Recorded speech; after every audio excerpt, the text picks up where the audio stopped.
So all of these patterns that we practiced for a week, watching videos on YouTube on how to draw patterns, this is what a worksheet should have looked like by the end of the week. Students were given an entire week to do this assignment. This particular student decided to go this way instead of this way, which is perfectly fine. The example, I think, on YouTube was done this way, but I will have to go back and recheck that. In any event, the intention was that these squares would get filled up with 20 different patterns by watching a video, stopping the video when necessary to get caught up or to get your bearings, and then to continue on. Students were given pretty much total autonomy to do this using their Chromebooks. And again, they had an entire week, so unless they were absent, which I'll have to check, this was the expectation. What we're doing today is taking those same ideas, but rather than focusing on a grid specifically, we're going to draw more free-form patterns. And I'm going to zoom in, but basically I want these first set of patterns to be about half a finger high. Very simply, we're going to do a U shape. And again, it's about half of one of my fingers high, which on some of my students, it's going to be a little bit bigger or smaller depending on how big their hands are.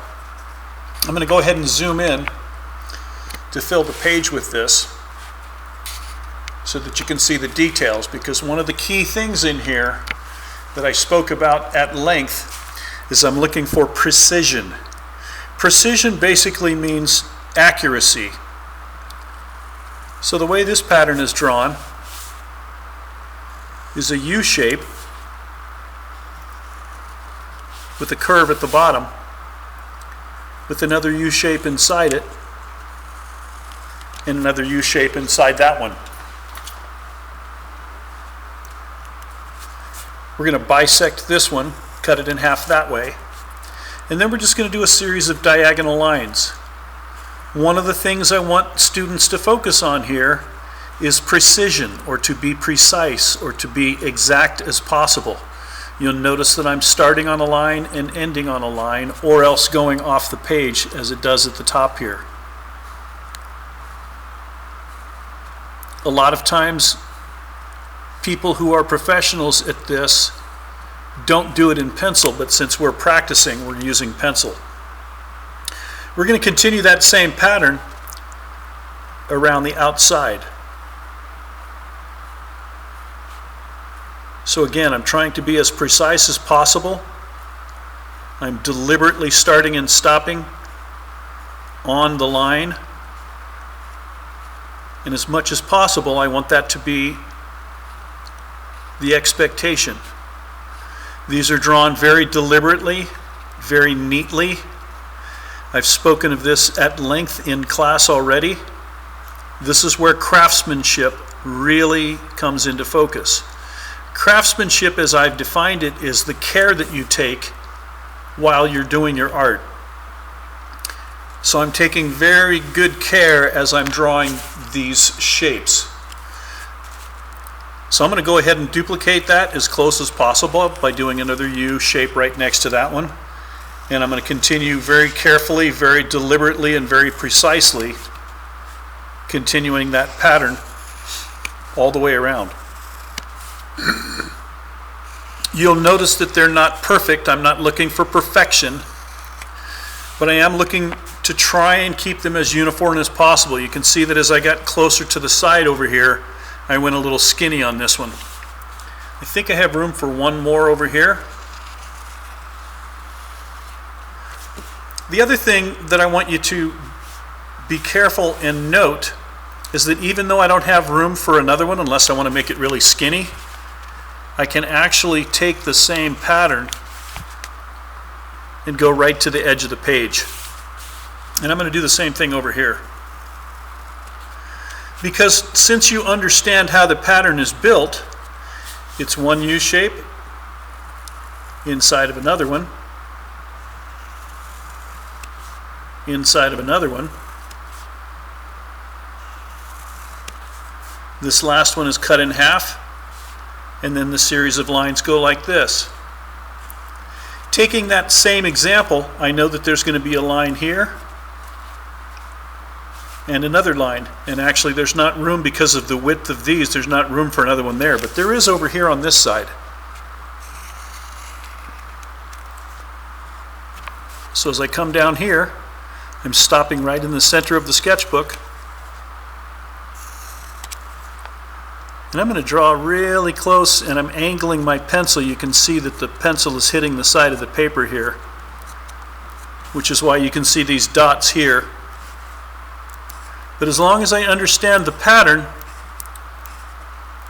I can continue to draw it all the way around. And then here again, same thing. I'm going to follow this pattern all the way around, very carefully drawing lines which are going to end up looking like a radial pattern as I follow it around.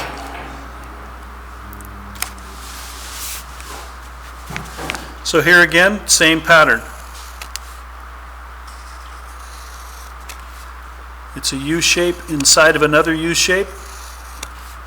This one's cut in half, and you can see again, this one's very skinny because I accidentally drew it too thin when I was drawing the original U-shape.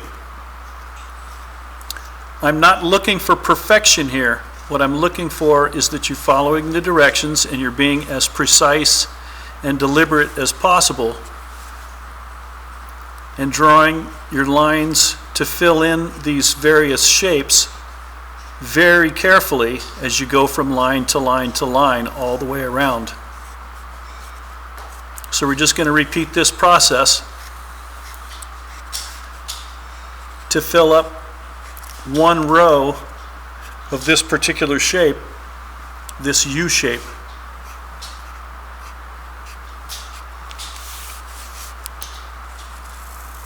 I'm going to get these ones started, but I have students that work at different paces, and in fact I have students who did this assignment last year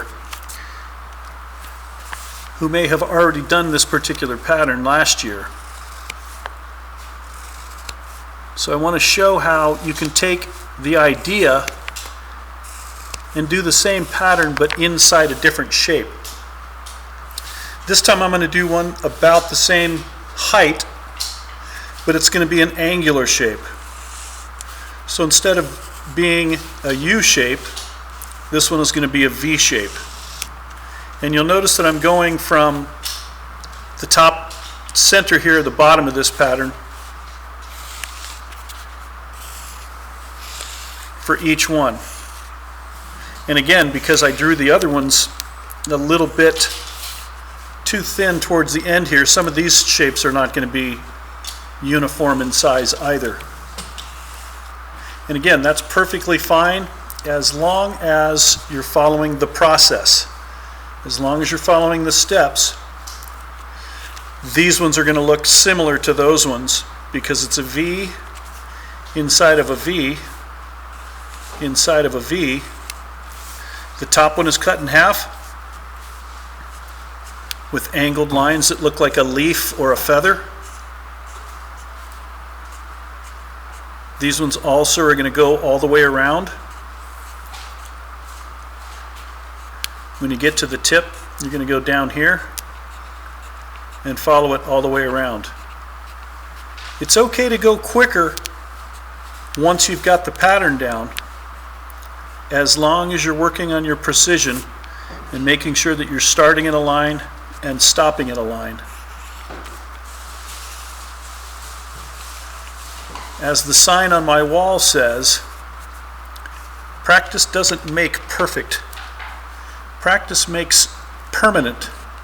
So that if you do these patterns in a very sloppy way, but you do them a lot, you'll get very good at drawing a sloppy drawing, and we don't want sloppy drawings. We want them to be very precise. The other aspect of this type of art is that it's kind of meditative, which means as you do it more, and particularly if you do it by yourself,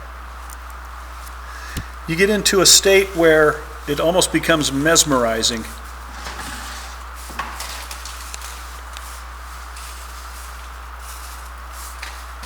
And people actually use this type of art as a form of meditation or contemplation. And as I said earlier in class, a lot of people do this type of art with a pen instead of a pencil. We're using a pencil because we're not that confident in our lines and in our drawings yet, and some of us in our classes have not been drawing for very long. And so some people may not have drawn since they were in first or second grade, at least regularly. Now you can see that I kind of messed up this pattern here because I wasn't paying attention. I didn't do a third line inside. So I'm just going to do the third line on the outside so that these can at least have some form of unity and rhythm. So again, you can see the difference in the quality. If you go too fast, it's really easy to make mistakes like that. But this is where I want you to make your mistakes in your sketchbook. You can also see that my pencil's getting kind of dull because I've been drawing for a little while and I haven't sharpened it. It's always good to have a sharp pencil when you're doing this. It's even better if you have a mechanical pencil because these lines are never going to change, or very seldom are going to change, the thickness of the lines. With this kind of pencil you can be a lot more precise, and that precision is going to result in thinner lines. But with the thinner lines you also have to be extra careful to make sure that you're starting and stopping as close to on the lines as possible. And you can see from this drawing that there's a couple of times when I've made a mistake and didn't quite get it exactly the way it should have been. And that's okay. The thing that I like about this type of artwork is by the time we get to the end of this project, it's going to be pretty obvious that this was hand drawn instead of done on a computer. I'm going to go back to this pencil because I prefer this pencil. One other thing that you might consider doing that I've mentioned in class multiple times, now that I'm starting to fill up the page, I'm getting further away from where the original drawings were and I have to finish up these ones. So I'm going to take another sheet of paper and lay it down like this and rest my hand on it here. Otherwise I'm going to end up with a lot of graphite or pencil on the side of my hand and it's going to smudge the drawing. So it's always a good idea to have a separate piece of paper to use as a shield or a mask. You can also change up the way you draw these. You can either draw all the lines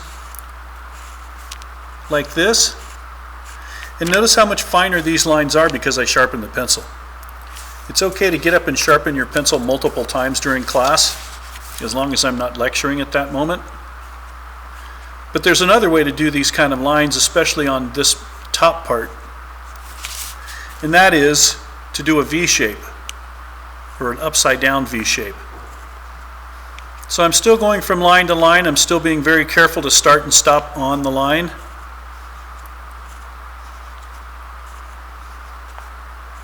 But I'm being very careful and very deliberate and trying to make it as neat as possible to show as much craftsmanship as possible, taking care of my drawing with my shield. And I'm trying to be as precise as possible as I draw these lines. As I've said multiple times, I've been drawing for over 60 years.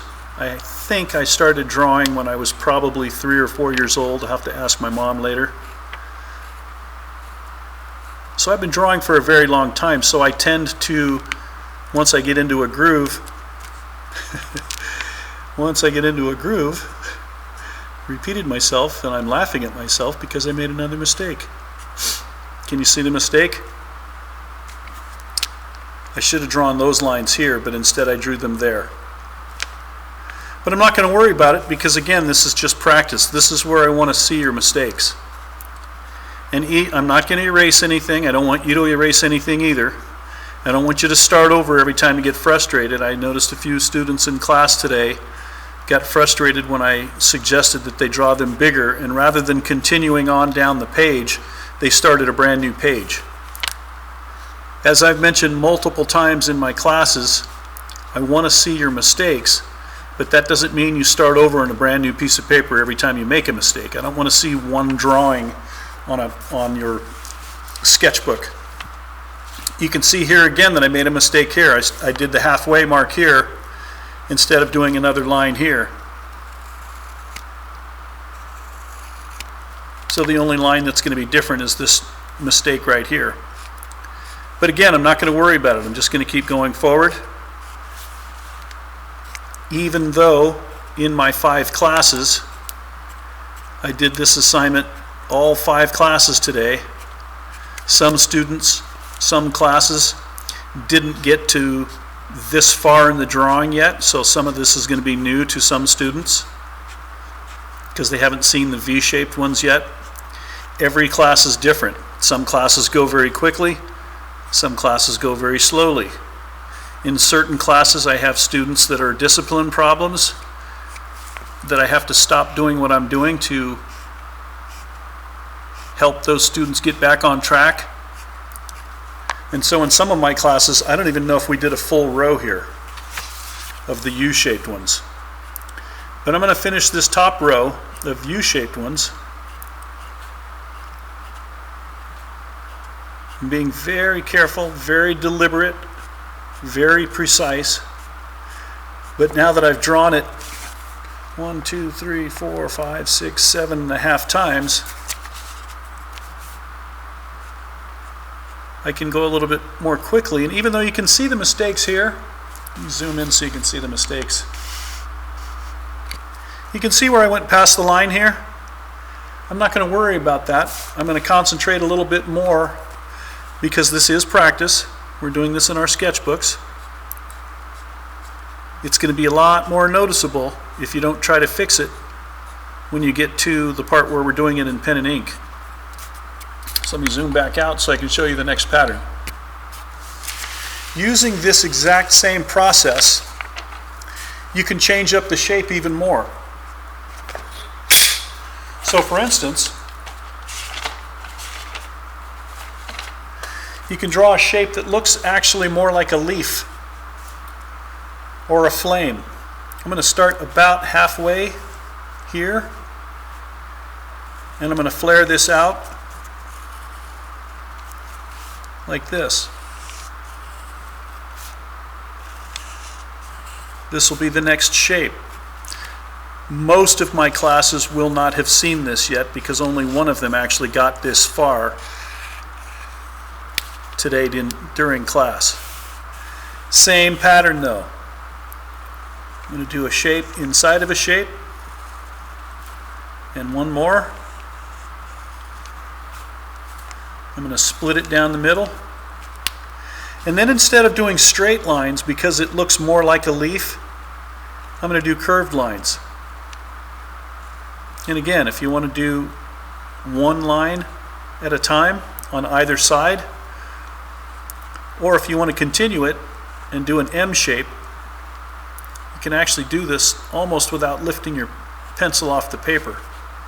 I'm going to do the same thing down here. Curved lines.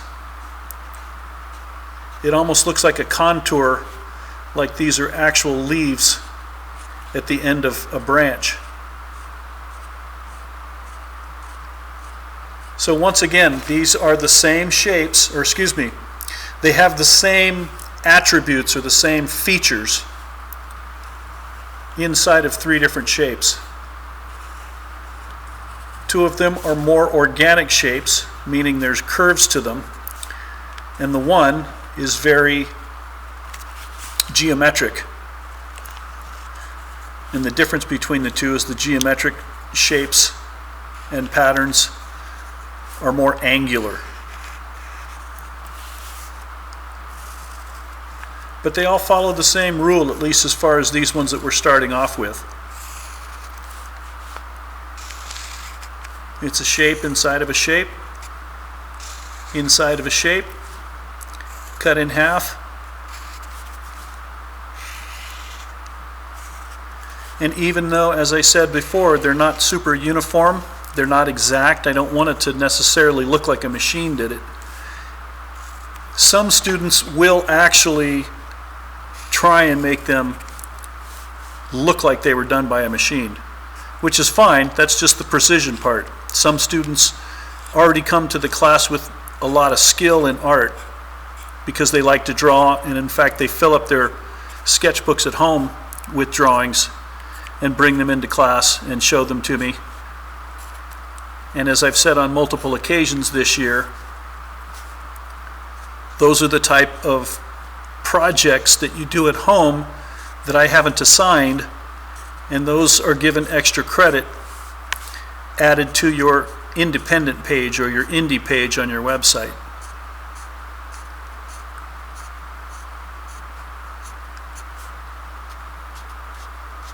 So most of the time when I'm making mistakes, it's because I'm trying to talk and draw at the same time. It's taken me quite a while to be able to do this. And the reason I'm even mentioning it is multiple times during class, I keep telling students, you don't have to lift up your head and stop what you're doing to talk to someone who's sitting at your table. Obviously, that's not easy to do if you're trying to talk to someone who's sitting on the other side of the room, but at least the people who are sitting at your table, it's just like what I'm doing right now. I'm talking and drawing at the same time, and especially on this type of art where it's very repetitive because of the patterns, it's really easy to talk without stopping and without looking at your neighbor. So these are the first three patterns drawn in your sketchbook. We're going to be working on patterns all this week so that we can end up doing the project that I showed you in class earlier today, having three shapes on top of each other, a letter of the alphabet and your hand, with all of these patterns overlapping. And again, I'll show an example of that later in another video. So there's an actual industry called Zentangle, or a process called Zentangle. If you look up Zentangle on the web, you can find hundreds and hundreds of websites devoted to this process. And not every teacher does it exactly the same, not every practitioner, because there are people who do this for a living, as I've said. But the key thing is practicing the process until you get good enough to where you can do all of these shapes freehand on a blank piece of paper with a pen. As long as you're very precise in the way you do things, very exact in the way you do it, this could have been done with a pen just as easily as with a pencil, because if you'll notice, if you've been watching and listening to the whole video, I didn't erase anything the whole time, even when I made mistakes. And I personally like some of the mistakes, as long as they're not egregious or exaggerated mistakes, because it gives it more of a human quality. If this was done on a computer, every one of these would be very precise. They would be all exactly the same. And in some cases, that's not very interesting. So this is as far as one of our classes got today. In fact, we didn't even finish this drawing, but I wanted to make sure to give you enough information for where we're going with this. We're going to end up filling up this entire page with different patterns, and possibly even this one before we get to the next step.